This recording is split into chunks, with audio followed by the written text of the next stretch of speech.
Mario. Wow. Oh, guys, it's really too bad we didn't wait, like, I don't know, a couple months or something to do this bracket, because then we could have done the Mario movies. Oh, yeah, we kind of played ourselves. Oh, what a bummer. Yeah, well, didn't you hear Chris Pratt? Mario's normal now. Yeah, and I don't like, that's not going to be the best remake. We could do a worse remakes after, you know? That'd be pretty funny. Gonna be honest, picking movies, I forgot the idea was the best remakes, and I just picked remakes. We never specified. Totally acceptable way to do that. But yeah, with that call out from Alex, hello and welcome back. We're the Tough Guy Podcast. I'm Matthew. I'm Alex. And I'm an adult. Man. Jake's birthday was yesterday. I've been an adult. I want to clarify. I've been an adult. He did have his... He is and has been a legal adult for several years. And an illegal adult for several more. Ooh, Jake. Dox him. Can we got some dox Jake in the chat, please?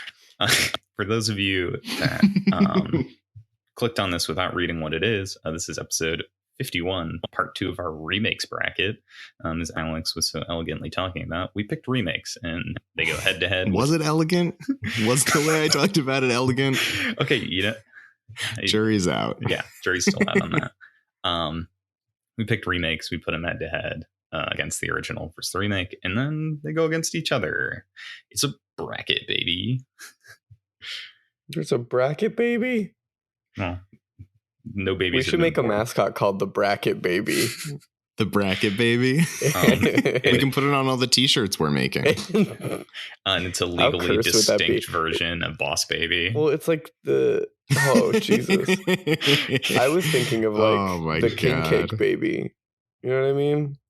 Or like the Mardi Gras Baby. What baby am I talking about? You could dress up a King Cake Baby as Boss Baby.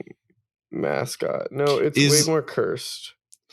Are the babies for Mardi Gras, are they like supposed to be baby Jesus? I think, yes. No, can you guys look up New Orleans King Cake Baby mascot? Oh, God. Oh, my God. This baby might be as scary as the baby in one of the American Sniper. In our second matchup for today. Did you guys take notes on that baby? It's a scary baby. We'll talk about it later. We'll get there. Which, speaking of what's in today's episode, coming up first, we've got The Departed versus its original. Ben Affleck, was that you? Infernal Affairs.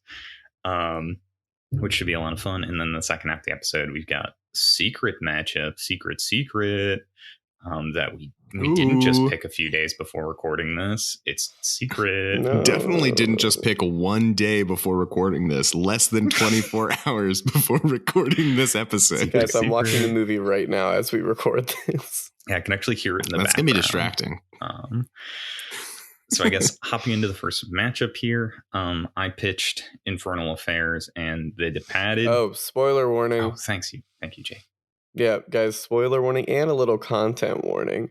There is some pretty heavy depictions of violence in The Departed and Internal Affairs, and there's also a lot of hateful language used in The Departed. So if you are sensitive to that, please keep that in mind.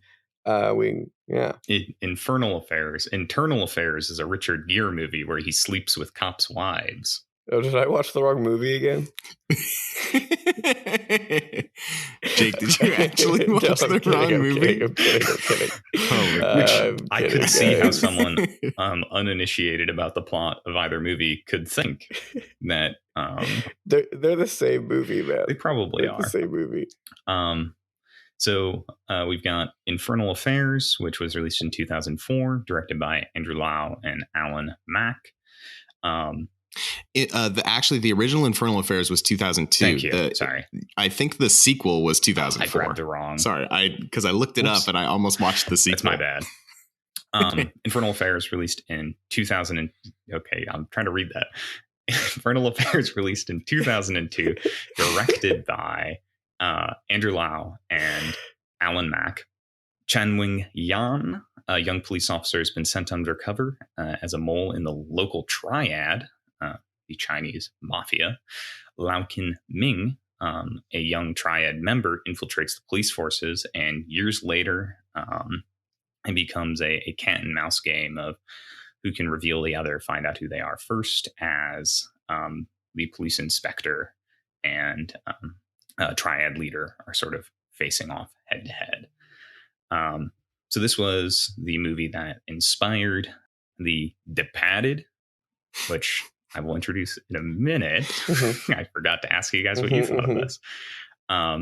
It is roughly the same plot of both movies, functionally the same plot, but we'll get into the nuances in a moment. I'm all over the place this morning.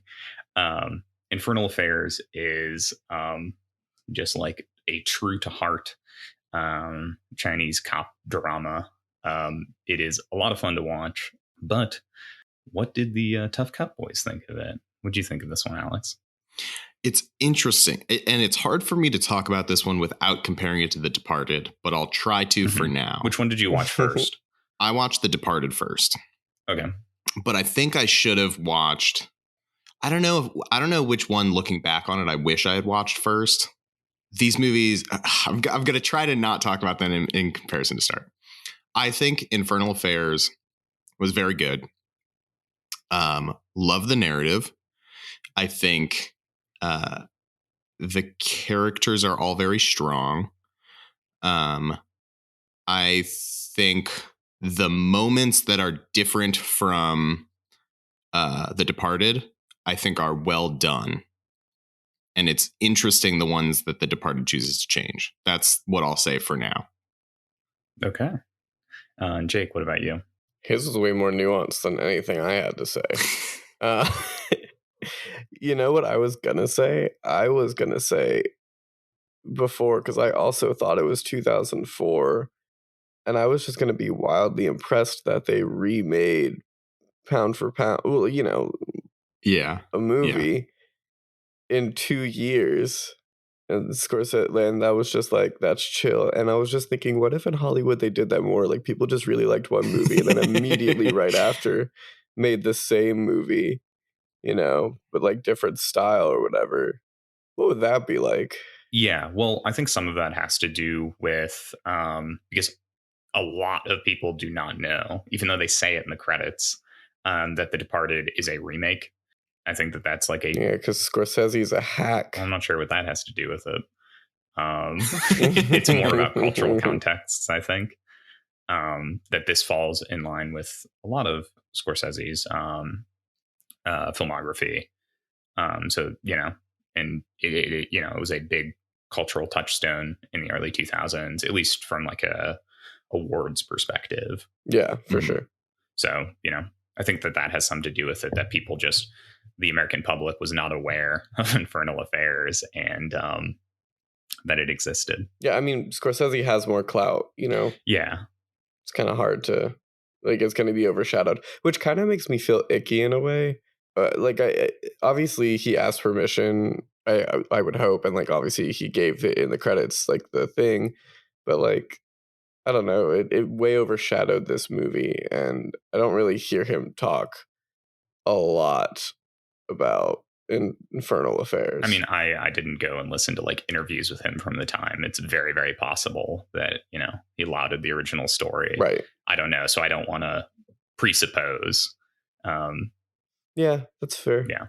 Regardless, jumping to the other side of this matchup, we've got The Departed, released in 2006, directed by Martin Scorsese. It is the story of Infernal Affairs transported to South Boston. Instead, we've got the Irish mob. The police have one of their own infiltrate the criminal underworld, not realizing that the Irish Mafia has done the same by sending one of their members to join the police force. And while the undercover cop, essentially, it becomes this cat and mouse game, as I said, with Infernal Affairs, or more like mouse and mouse or rat and rat game as they try to root each other out. That's a good. Because the Rat Man's in this. That's a good A to B to C right there, Matt. Because if you just said rat and rat game, no one would have gotten it. But like cat and mouse, good job. That's a good joke. Thank you. That's a good joke. You should do it again. I'm gonna no. we heard it once. Okay. That's all you need. Okay. Okay. Yeah. As they sort of race against each other to find out the identities of each undercover agent, and it in spectacular fashion gets complicated. Goes really well and perfect. It's a 10-minute movie. They just wanted to get people doing accents. And God, they do accents. So for the uninitiated, this movie has a very, very star-studded cast of non-Bostonians, all doing like heart of South Boston, like deep Bostonian accents. It's pretty funny. Oh, and they're chasing around microprocessors for a while. That's a part of the plot. Jake, what did you? I just love it when. Well, I did. I did enjoy this movie. As far as Scorsese's mobster movies go, it's not my favorite, but also he undoubtedly is a talented filmmaker. You know what I mean? Like I may shit on him from time to time for funsies, but he is a talented filmmaker. And it does have like such a fun cast. It's a bunch of people, and the accents are like just atrocious enough to make me be like, I'm down for this, as long as it knows what it is. But I feel like I just get scared when people make like these kind of movies their whole personality, and that scares me. That was going to be one of the things I was going to say, is that this is I historically quite like mobster movies and things of that sort, and I think that this is a little bit of a departure from some of those, but it is very much the crowd of people that are like really into this movie specifically, or like The Wolf of Wall, yeah, that kind of movie. Wait, okay, I have like a movie. Pretty crazy non sequitur. So I was doing a lockup on a film set on, I don't know, it might have been Thursday or something, and we're in the financial district of Manhattan, and a guy is trying to get past us, and he's like, I gotta go pay my parking meter, and he's wearing a Wolf of Wall Street sweatshirt, and he's like, oh, I understand you're on a lockup, I get it, and points to a sweatshirt, and we're like, oh, did you work on the Wolf of Wall Street? And he was like, no, one of the guys in the movie was playing me. And this guy was like, what? Ended up his character, he's like a redhead guy. He was one of, I think it's Jonah Hill's friends in the movie, that's like the office next door or something. So he's like a side character in the movie. Wait. He's like a bigger redheaded guy. You met Rum Tub Tugger? Could be. Oh. Could be. Yeah, he What? Yeah, it was pretty wild. What? It was like actually crazy. When was this? Dude, you're gonna make Matthew cream. This was Thursday. Like last Thursday. Sorry to totally derail you. Question? You have any question to ask in the world, Matthew? What were you Matt, asking? What would you have asked him? I don't even know, dude. What? I don't even know. It'd probably be last podcast related. Whatever it is. Be like, what is? I don't know. I don't even know. What do Ben and Marcus smell like? It's a joke. It's not a joke. That's what Matt would ask. It's not a joke. It's a problem. It's so fucking. So cool. Anyway, my thoughts on The Departed. I thought it was a good movie. I liked the narrative. I thought the characters were fairly well done. The choices that it made to be different from Infernal Affairs were interesting.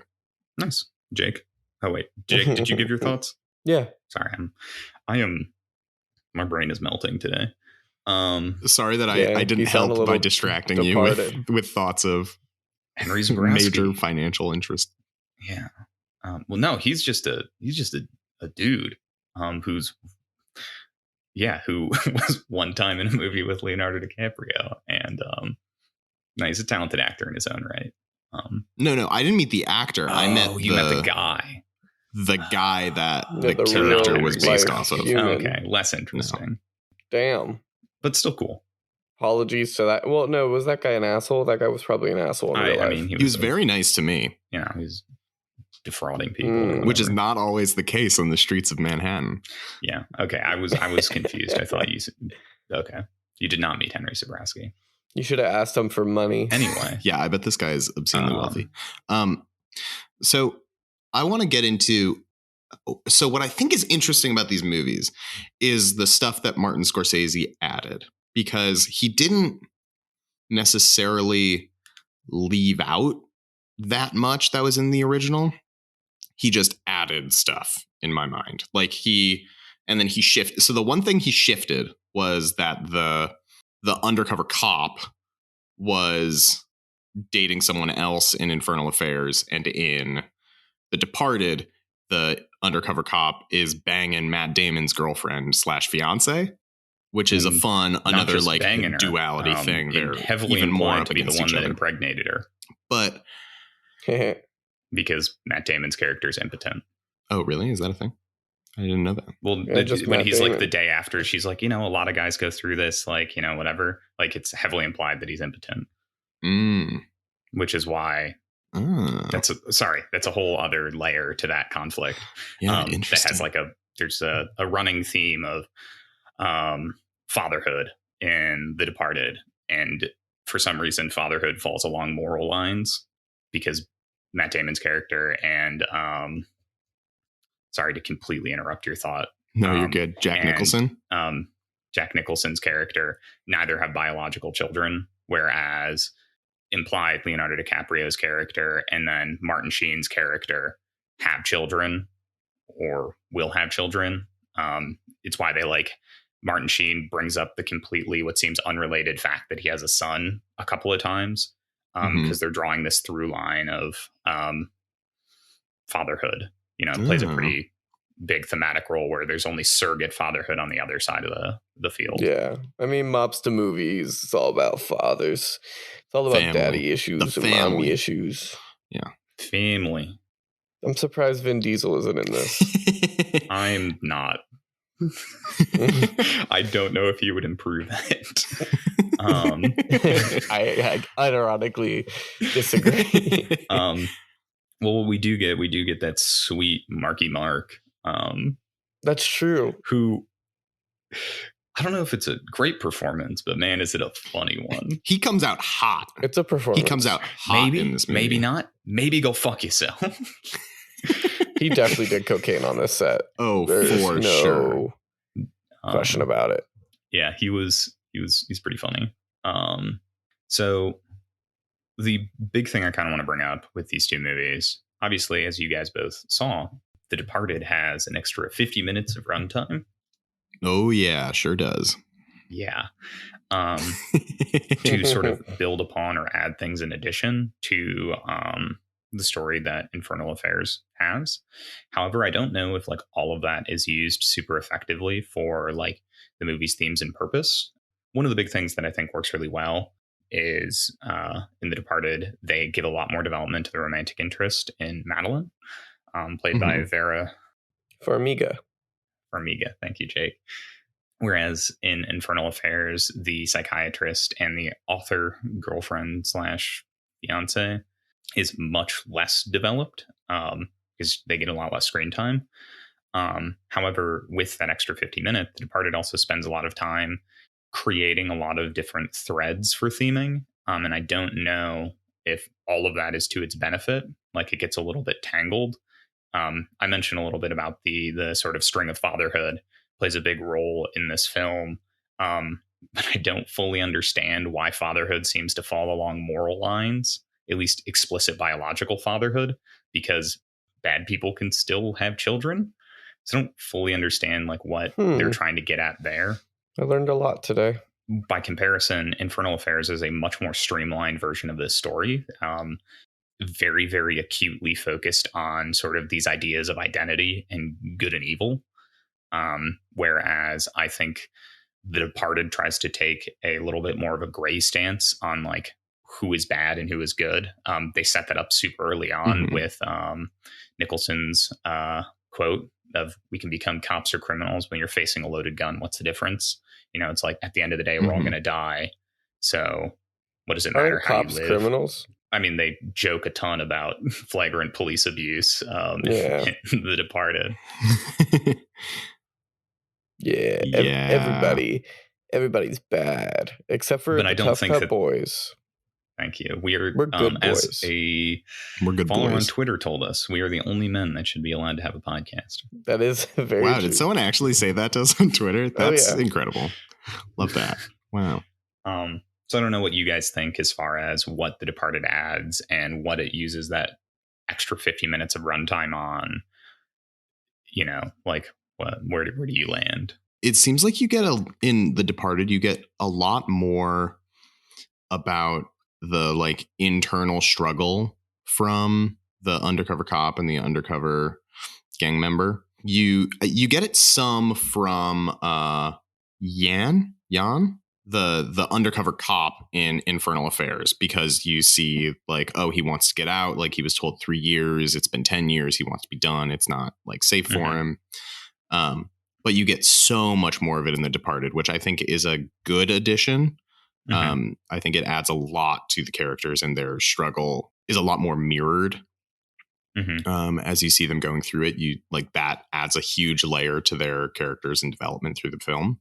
But so the weird thing to me, and there's not a ton of time spent on it, but it was like certainly added, was like these like weird throwaway lines of like racism and homophobia in The Departed.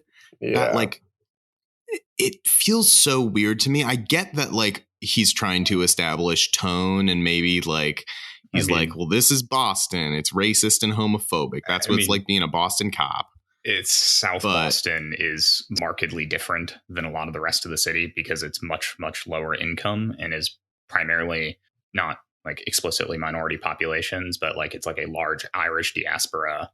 And like there are kind of these important cultural elements. Not to say I think it's like 100% necessary, but like I understand because there is some accuracy and truth to it. It's like when he's renting his apartment, if I'm not mistaken, on my geography, being able to see the State House like he's on the North End, despite being a Southie cop, which is why the realtor is like, or buying his apartment, I guess, is like, it seems to be implying he doesn't think he can afford it because it's a big apartment. He's a South Side cop. So there's a lot of setting of the environment that's going on with that.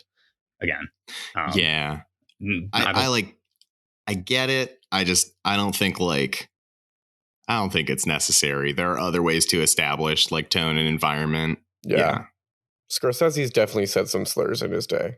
Maybe. You think he's going to sue me for defamation of character? I don't know.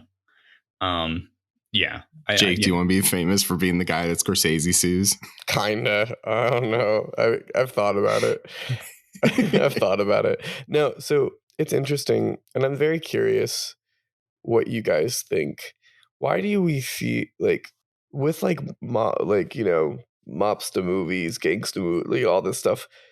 They always feel longer, and they usually are longer. And I'm not like bashing it per se, but I am just curious as to why I've never seen like a 90-minute mobster movie. Or at least I can't think of one off the top of my head.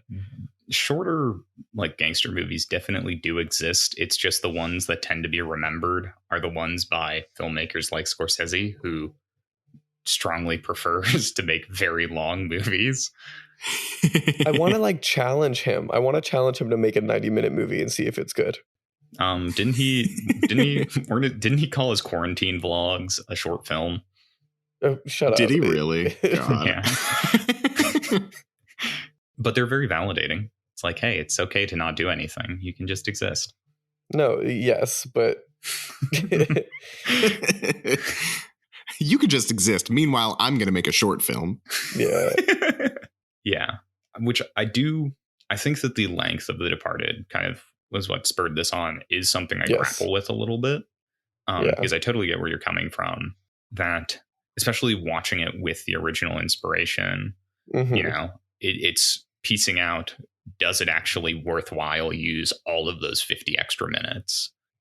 Do we need to set the tone and environment by having a like 90 second long like cop versus firefighter they playing rugby Yeah. Rugby match where he then proceeds to shout a bunch of homophobic slurs at said firemen? I don't know.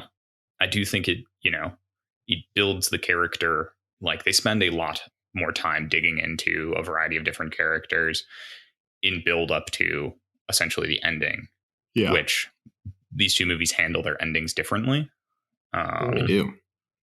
Very different. What I'll say though about like the buildup of different characters, I think the moment in The Departed where Matt Damon like makes the choice to have his cops follow the like I don't remember the name, like the Martin position. Yeah, the captain. Yeah, Martin Sheen. Queen. Like that is a much, I think, more interesting. That choice and that decision has so much more weight in The Departed because you fully understand that he is sending his men to follow him so he can frame him as the mole while also like figuring out who the undercover cop is.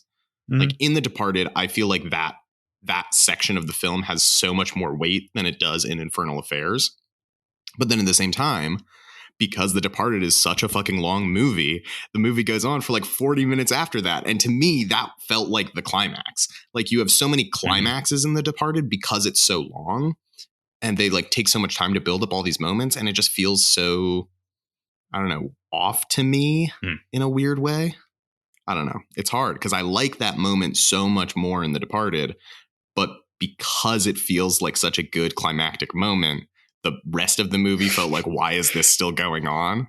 Are you saying you don't love the heartfelt montage that happens in Infernal Affairs from moments that, because at that point, Infernal Affairs is not a super long movie.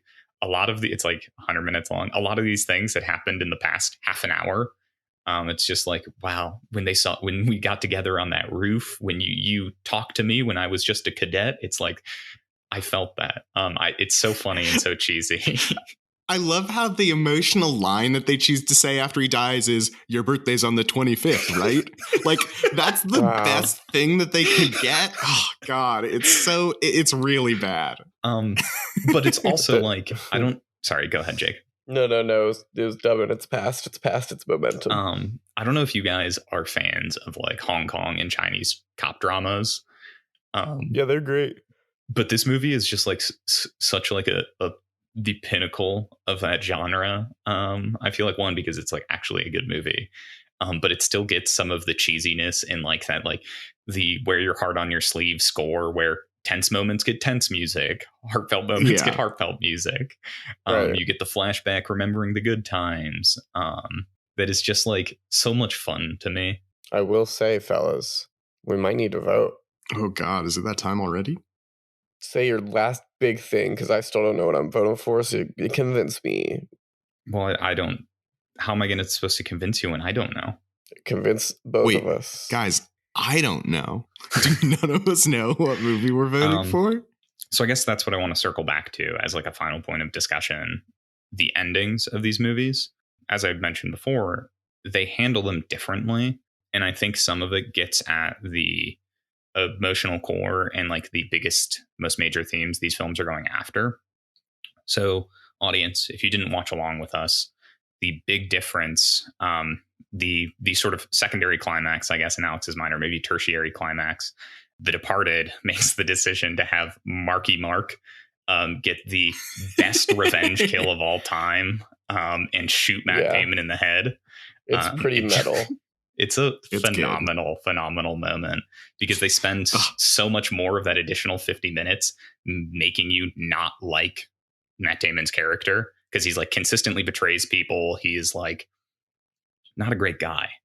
So getting him shot in the head and then having a rat on the balcony, cinema.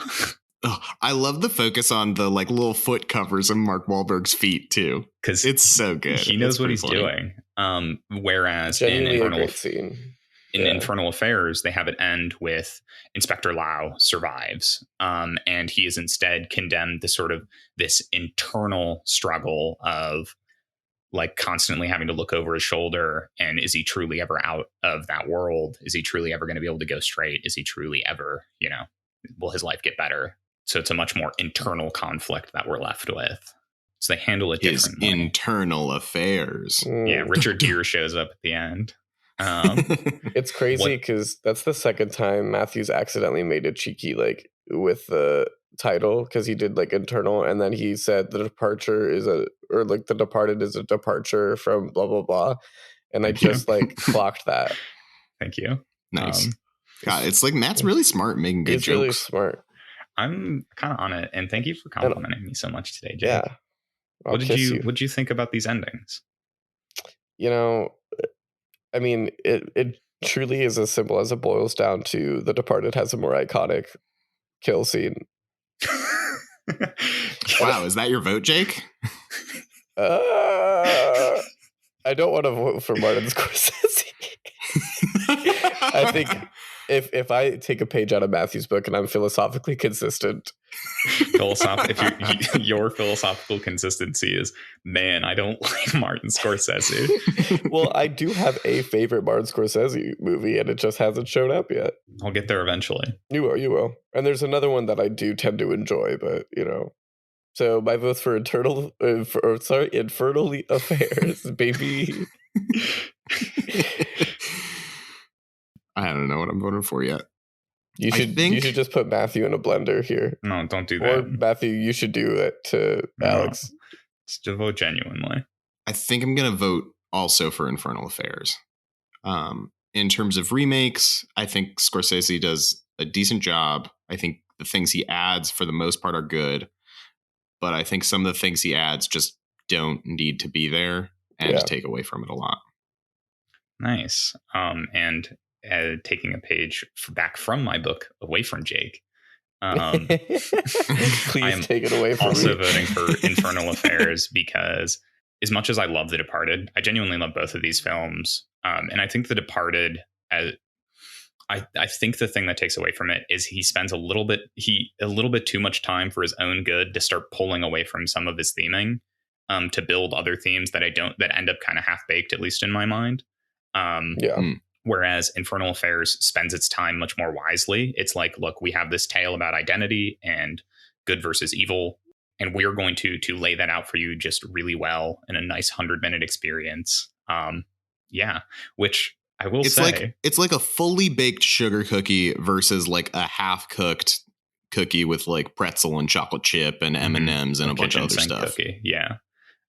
Which I will say though, at least the second Infernal Affairs is actually quite good.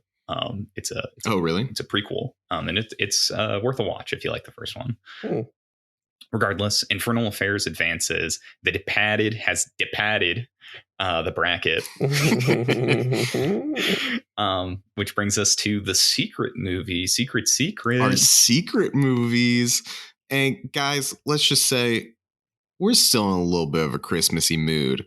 So our last matchup is between, released in 2000, directed by Ron Howard, How the Grinch Stole Christmas, live action with Jim Carrey, going up against 2018, directed by Euro Chaney and Scott Moser, Dr. Seuss's The Grinch. This is the more recent animated Grinch with Benedict Cumberbatch. Yeah, I was going to say, I didn't think we were still in a Christmassy mood. I just thought we were really riding the high of Benny Cumberbatch from the last episode.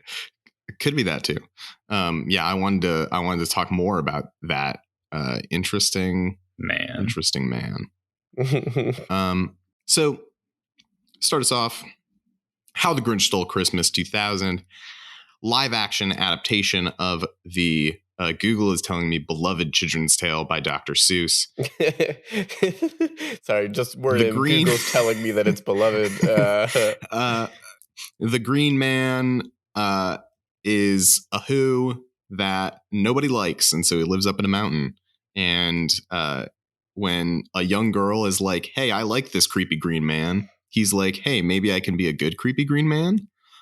He comes down, celebrates Christmas, realizes he hates Christmas, tries to steal Christmas, and then realizes Christmas was the friends we made along the way. And his heart gets bigger and he has a heart attack, and then he like saves Christmas, I guess.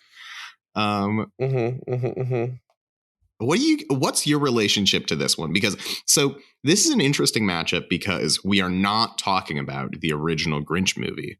We are talking about two remakes and a remake of a remake. So where do you guys stand with this one? Well, I mean, fuck the original. Am I right? Like, these two are objectively better, in my opinion. Like, both of them. But yeah, I hear Matthew gurgling in the background. But like, for me, my relationship with this movie, it's all Jim Carrey. It's just Jim Carrey. This is Jim Carrey movie. This is Jim Carrey put on some green and he was like, I'm gonna be Jim Carrey. And I have no problems with that at all. And I love I love how this discourse has happened a lot as we enter our older years, where people are like, no, dude, I totally understand the Grinch. Like, I totally would want to be alone and have no one bother me up on a hill. And like, he's like, what to do today? Like, I'll just lay in bed, cry, like wail. Like, I get it, dude. I get it. Also goes a step beyond that. Here's my thing on that, though. Go ahead. I think, yes, I agree with that with Benedict Cumberbatch's Grinch, but I don't agree with that with Jim Carrey's Grinch, because Jim Carrey's Grinch lives like objectively in trash and garbage, which he likes. He eats broken bottles and glass. I know. That's why I do not relate to this monster man. Well, I guess we've lived different lives. Honestly, I've seen Jake eat some crazy stuff. I think literally including glass. Jesus, Jake. Jake, why are you eating glass? I'm a madman. But the piece I wanted to throw out in addition is that I think another thing a lot of young people nowadays identify with is the Grinch has a pretty strong anti-consumerist angle that he comes at it from. Hell yeah. And Cindy Lou Who too. In both of these seems to be a budding anti-consumerist.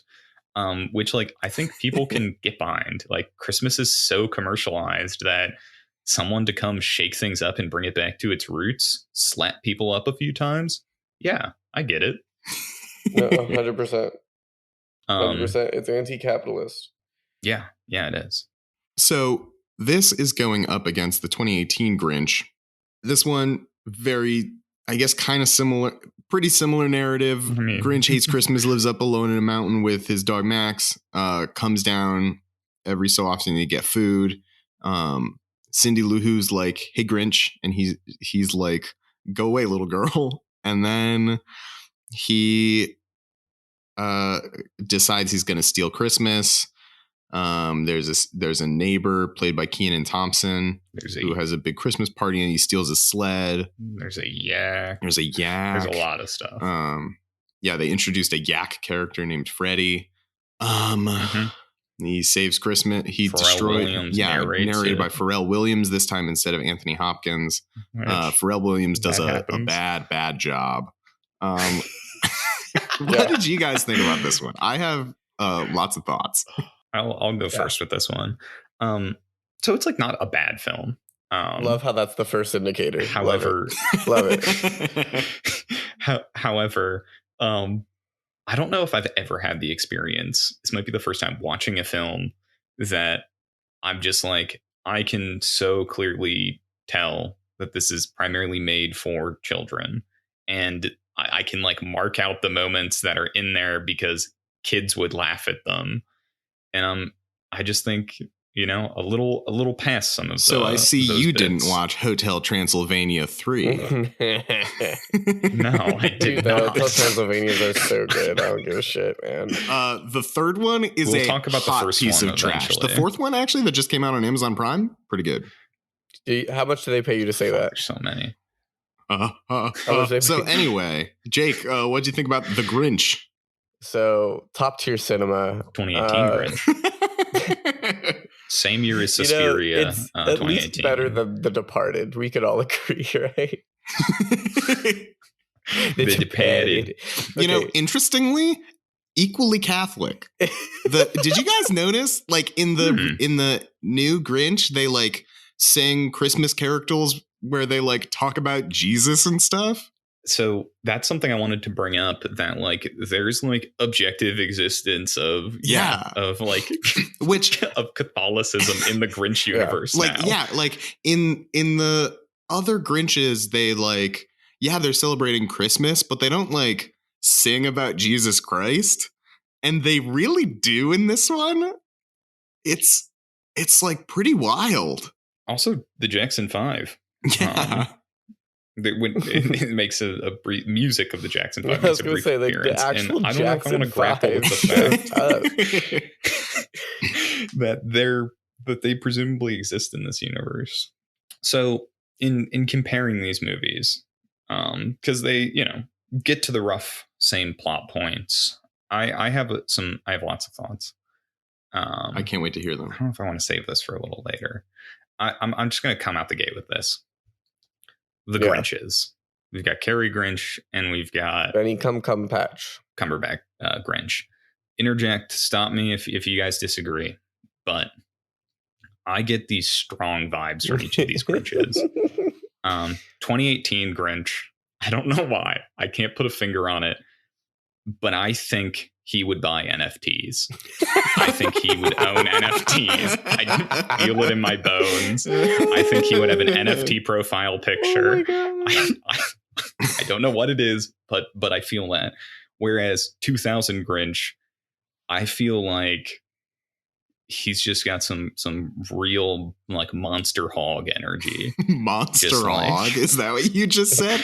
Are those the words I just heard? Monster hog? Guys, if you really think about it, Jim Carrey's Grinch is packing heat, right? We all know. Yeah. And so I feel like you've got a Grinch that would buy NFTs on one side and a Grinch with a thick hog on the other. Well, okay. You know what else sucks about it?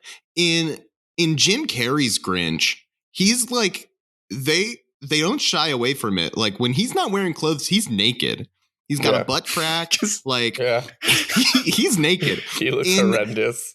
In the 2018 Grinch, they cowardly made the decision to like have him put on green pants that match his fur. So he's like wearing. Okay, this is another very important point. All of the Who's wear normal clothes, and he puts on this green suit. Is he wearing the skin of another Grinch? Like, is that his clothes? Is that what he's doing? They're taking a strong stance that 2018 Grinch killed 2000 Grinch and stole his skin. Yeah. Like, what's up with that? I also think he had nipples in one of these scenes. Like hairy little nipples. Okay, but guys, Benedict Cumberbatch deserves some credit for this performance. Like, have you seen the behind the scenes videos of him getting into this role? No, He's such I a haven't. fucking weirdo. He literally, it's the same thing he did with like Smog, where he's just like crawling around. Like, oh my God. That doesn't surprise me. Because he me. wants to be Jim Carrey. He wants his Grinch to be Jim Carrey, but it's not written. He had to do what he could with his voice because he couldn't do physicality. He couldn't change the writing. So he did everything he could. And honestly, in my mind, not enough. He's not Jim Carrey. And he did some research by buying some fake NFTs. I feel it in my bones. Also, 2018 Grinch, just to follow up on that, he was up there for 53 years. Like, what? Where was he during 9/11? I'm sorry, much like Marky Mark, if he was there, he would have gone differently. You know what would be the only thing that make this Grinch movie actually better than the original? Or not the original, the Jim Carrey one? What? If it ended with him in a building and then it zooms out. Oh, much like Remember Me or whatever that movie was with Robert Pattinson. That's a deep cut joke for someone Wow. who's seen a Robert Pattinson romance movie from the early 2000s.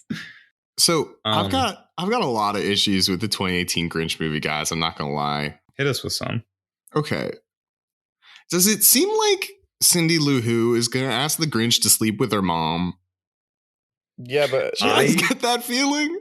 I thought it was kind of building up to she just really wants a father figure, and the Grinch was gonna like marry her mother. I'll take one for the team.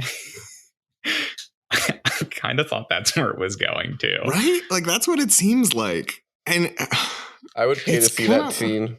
I also, there's so much. It sounds maybe. Wait, just while we're on that topic, probably an off the record joke. If there was a, if there was a porn parody, it'd be how an inch stole Christmas. Keep that in. Keep that in. Keep that in. Keep that in. Keep that in. And his penis grew. His penis grew 10 times. Yeah, 3 sizes. Whatever. Honestly, there's probably really good Grinch porn out there. I'll say it. Oh, we're not going to dig into it. We'll cut that thought out. I just had to share it when you're talking about the Grinch. Oh, no, we won't cut it out. It'll be in the podcast, but we're just not going to dig deeper. Did you guys feel at the end when the Grinch is at the party and the Grinch gets to cut the roast beast that when he was like, wait, I have to say something first, that he was going to lead them all in prayer? Because I really felt that. I felt that deep in my core. I like how in 2000 Grinch, he's still like the same, despite his heart growing 3 times that day. He's still like the same weirdo at the end. Yeah. Here's my thing, which I just guys. think is fine. I'm sure you guys have heard the news recently, and I'm actually really glad we chose the Grinch for this reason. Y'all seen what they did to the green M&M? No, what'd they do? What did they do to the sexiest M&M, Jake? Boots away? They made her less sexy. They literally took away her sexiness. Yeah, I saw it on Tucker Carlson tonight. Yeah. It's a joke. It's a joke, but I do think he did talk about it. No, he did talk about it. He said the liberals won't stop until every kid is not fuckable or something. He is such a pathetic man. Yeah, but here's the thing. The green M&M deserves to be sexy. And the De-Yassification of the green M&M reminds me a lot of what happened here with the Grinch. You think 2018 de-yassified? Yes, 110%. I think the OG Jim Carrey is so sexy and so unabashedly him. So does Martha. Martha wants to get in there. Exactly. Hell yeah. The sexiest who wants to do the sex with the Grinch. What's that say? Yeah, and I just think to de-yassify the Grinch is a crime, and I just won't stand for it. Wow, is that a vote, Jake? That's a hard vote. Wow. Okay, so my housemate just texted me while I was doing this, saying, "Are you talking about the green M&M?" A Tough Cut podcast is always relevant, baby. We're bringing in modern stuff. That was really good. Thank you. They're not all winners, but they're all going in. I'm trying to think if I have any other thoughts on mostly 2018 Grinch, because I get a vibe that it's not long for this world. No, it's not. It's simply not. I will say, I do think Max is very cute. I think he gets a lot of characterization well animated in the 2018. dog, yeah. Even like, he has wants and desires. He wants to whip around in a fucking sick ass ride with the Grinch riding shotgun. There are also a lot of like unexplored themes that they like throw out there and then just ignore, like Max being jealous of the yak when the yak makes a good cup of coffee. Like it's like there, but then like forgotten. I don't know. Literally. Okay, I'm gonna. I know I started off by saying it's not a terrible film. I stand by that. Children would probably like it quite a bit. It literally could have been like 40 minutes long. Oh yeah. Like half the movie should have just been cut out. Yeah, I agree. Like the yak nonsense, basically not important at all. Like they spend so much time just like talking about random stuff, like let's do a wacky hijinks. And I'm like, this literally doesn't need to be in the movie. Okay, Didn't here's it my make one us thing. so much money though?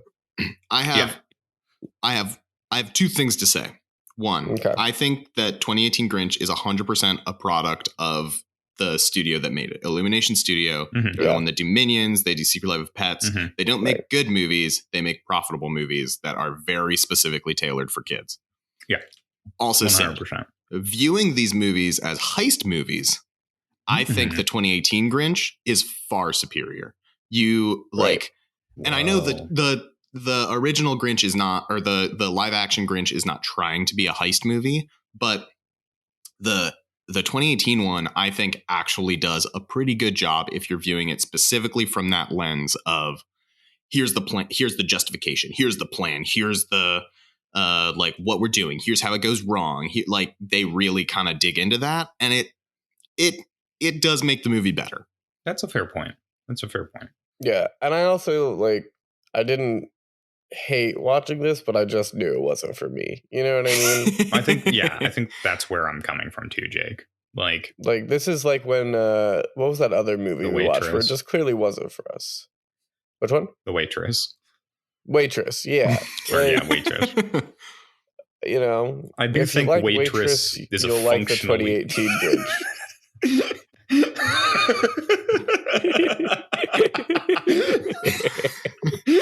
Here's an important question because we're never going to talk about this movie again, I think. Never. Not once. Benedict Cumberbatch as the Grinch versus Benedict Cumberbatch as Khan. Who wins in a fight? In a fight? In a fight? Well, okay, so I think we have to consider. Well, 2018, yeah. Sorry. 2018 Grinch seems pretty indestructible. We also yeah, gotta, animated characters. It's kind of OP. we got to consider two other things as well. He is like an inventor. Like he builds crazy Mhm. gadgets. So He's smart. you know, like maybe he could build a device, which Khan is also super smart, which is kind of a problem. Well, Mhm. supposedly. You just see him punch we never, people we never instead. see it. We're just told that he's smart. Yeah. Khan! So in like a you know, maybe it's like an indestructible force meets an Unstoppable force meets an immovable object. Maybe it's like that, you know? Right. Well, okay. Honestly, that kind of just answered it for me because in my mind, the Grinch is not the unstoppable force. So Khan is the unstoppable Mhm. force. And the Grinch Right. is the But the Grinch is not an immovable object because his heart grew 3 sizes. Right. The Grinch was moved, you know? because Khan would not move, he would inevitably. Crush the Grinch's head in his hands. That'd be Right. sick, dude. I want to see that. Honestly, I would pay to see that. If we Yeah. What color do you guys think the Grinch's blood is? Do you think it's green? probably. No, I think it's black. It's goo. Oh.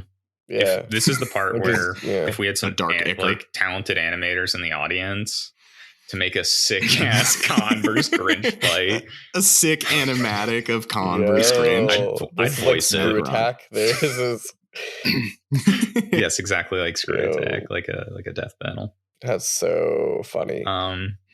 We should so just should do we? it. Yeah, we Yeah, should should we vote. actually vote now? I have nothing more like gainful to say. I just have like little things Okay. I could continue ripping into.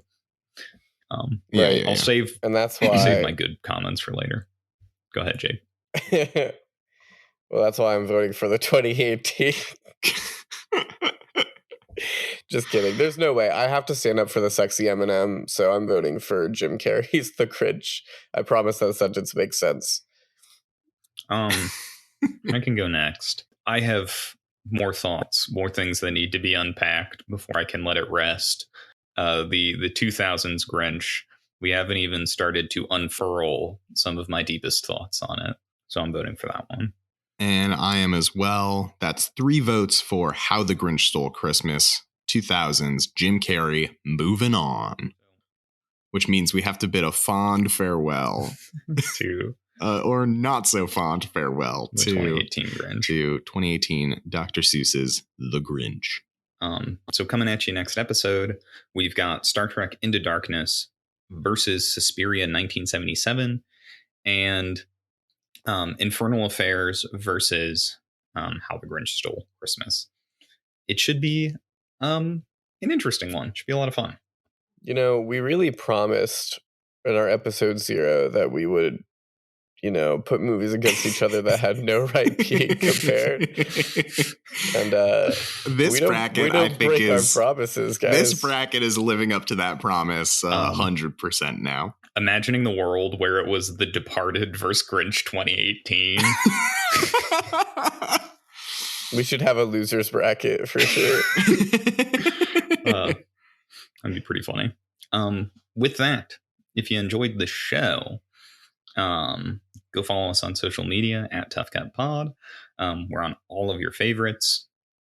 We're totally going to be posting a bunch of Letterboxd reviews soon, so go read those. I think we're funny. Beyond that, I don't know. Rate and review on all of your favorite podcasting platforms. We're on all of them. There was something really charming about you saying, I don't know, like, do what you want, guys. I don't know. Like, if you like this little thing we do, like, I don't know, smash that motherfucking like button. I don't know. I don't know. If you want. Yeah, if you want us to keep doing this, we're going to do it regardless. So, sorry, you're stuck with us. Matthew was saying that to Alex and I, not to you, audience. Yeah, no, that's a direct we're stuck with him. Mm-hmm. Yeah, can't stop. You're this locked show. in here with me. Yeah. So I don't know. Send it to someone who hates capitalism. Hell yeah, yeah. I just that is. love. We've gotten into a trend where like Matthew kind of like is doing the outro, but he kind of keeps going, and I know that I can save him. I know that I can jump in and say something, but it's just so good. You know, he'd be like, I don't know, guys. You'd think after 51 episodes of doing this, and however many I've been doing most of the outro myself, I would have a plan in my head. But it's just so fun. Yeah, that's life. Con, take cover, child. That's a callback. Do you think that's the Grinch saying it to Cindy Lou Who? I'm not going to go there. I was going to say, do you think the Grinch would kill? I think both Grinches would kill. Yeah, I think Jim Carrey has killed. Yeah, I agree. And the Grinch that he plays has killed as well. I also think Benedict Cumberbatch is killed. Oh yeah, but in like a weird psychopath way. Should have said this.